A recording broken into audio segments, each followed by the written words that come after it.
The All-Star break still in effect. Here's a few centers I looked at this week. The first center, Donovan Clingan of the Portland Trailblazers. So now with DeAndre Ayton at least out 4 to 6 weeks for this Trailblazer team with the calf injury. Clingan, he's really going to step up, I believe, and put up some great numbers at the position. On the year, 5.6 points a game, 6.8 boards, 1.6 blocks, and 54% from the field. But the last couple weeks, as the playing time's gone up now, 8.8 points a game, 8.8 boards, 1.6 blocks, 66% from the field. So he's out there right now. Is Clingan 63% of fantasy leagues, and you know where you're going to get a lot of rebounding, shot blocking, and a good field goal percentage. So the last few games for Clingan, February 8th in Minnesota, before the Ayton injury, only 6 minutes in that game, 5 boards, a steal, 3 blocks in that one. February 10th at Denver, 21 points, 7 boards, a block, a 3, 100% from the field. And February 12th, a monster game, 17 points, 20 boards at Denver once again, 2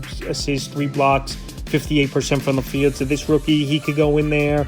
Like I said, he's going to shot block, he's going to rebound, and his field goal percentage, a lot of putbacks and dunks, and he even has some three-point range, is Clingan. He could do that for fantasy owners. So right now, with the Ayton injury, and this guy's a big-time rebounder and shot blocker, a lot of energy as well, he's going to bring this Portland team and fantasy owners. Clingan, one of the better pickups off the wire overall this weekend, and then next adds another rookie, Alex Sarr of the Washington Wizards. Sarr, he's been a solid player, I believe, this rookie season for this Wizard team. And now with Valanciunas gone at the deadline, obviously traded to the Sacramento Kings, Sarr now is even going to get more opportunity. On the year, 11.4 points a game, 6.6 boards, 2.2 assists, 1.6 blocks, 1.4 threes, and 39% from the field. So I know Sarr, he's hurting you in field goal percentage, but he could shot block, he could hit the 3-ball, and his points per game have been decent, I believe, in his rookie season, where he was a second pick for a reason overall. So he missed some time as well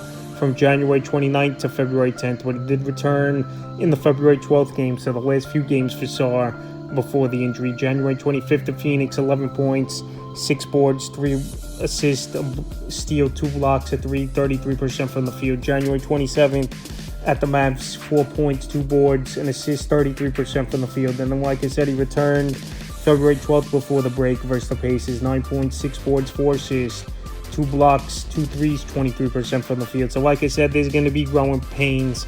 The field goal percentage isn't going to be good, but like I said, scoring, rebounding, 3-point shooting, and shot blocking, he could give you decent consistency in those categories. So he's definitely worth an ad this week. The next ad, Bol of the Phoenix Suns. So Bol, one of the hotter pickups off the waiver wire. And the funny thing is, he's been sitting on this bench all season long for this Sun team, and they just haven't used him. And now all of a sudden, they've put him in there for some good minutes as Bol, and he's made the most of his opportunity. Available right now in tons of fantasy leagues at 66% on the year, 6 points a game, 2.7 boards, 47% from the field. But the last couple weeks with expanded play, 13.4 points a game, 5.8 boards, an assist, a steal, 2.6 blocks, 2 threes, and 44% from the field. So Bol, he could shoot that 3-ball, he could rebound, and he could shot block. And like I said, he was stashed on the bench pretty much all season long for the Sun team before they decided to play him and see what he could do. And right now,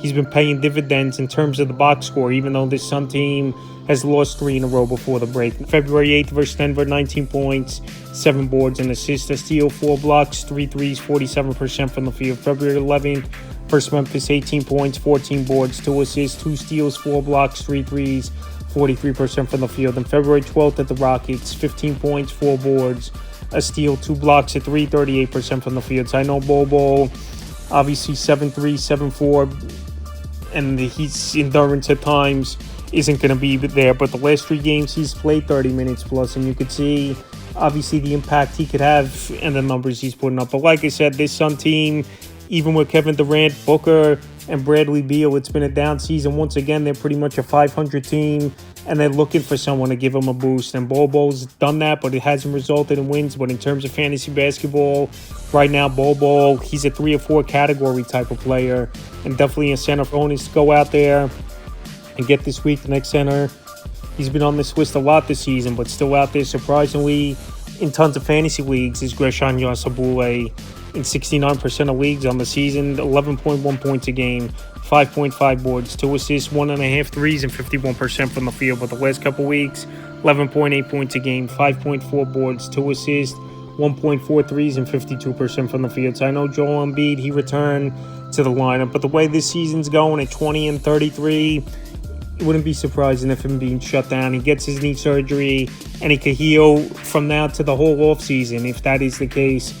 Wouldn't be. February 9th at Milwaukee, 18 points, 2 boards, an assist, a steal, 3 threes, 70% from the field. February 11th versus the Raptors, 8 points, 6 boards, 2 assists, a steal, 2 threes, 22% from the field. And February 12th at the Nets, 5 points, 2 boards, an assist, a 3, 40% from the field. Bousley, like I said, he could shoot the 3 ball, good rebounder, and he's a hustle player as well for the Sixer team. In a season where there's not been many bright spots, yeah, Zabule's definitely been a bright spot and someone who's going out there and playing good basketball. And right now he's playing about that 20-25 minute range for the Sixer team. But like I said, if Embiid is going to keep sitting out some games here and there, or they shut him down for the season, if they continue to lose as a Sixer team, he's going to be someone I believe that can help owners in a good way for the remainder of the season. In the final center, I looked at Jackson Hayes of the Los Angeles Lakers. Obviously, that Mark Williams deal, it didn't go through. He failed the physical, and now obviously he goes back to Charlotte,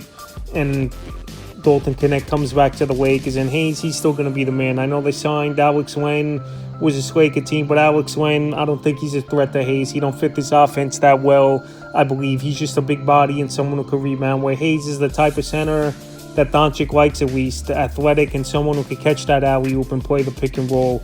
On the year for Hayes, 5.8 points a game, 4.2 boards, an assist, a block, 70% from the field. But the last couple weeks since the AD deal, 8.4 points a game, 5 boards, 2.2 assists, a steal, 1.4 blocks, and 79% from the field. I know the last game before the break, he left with the face injury.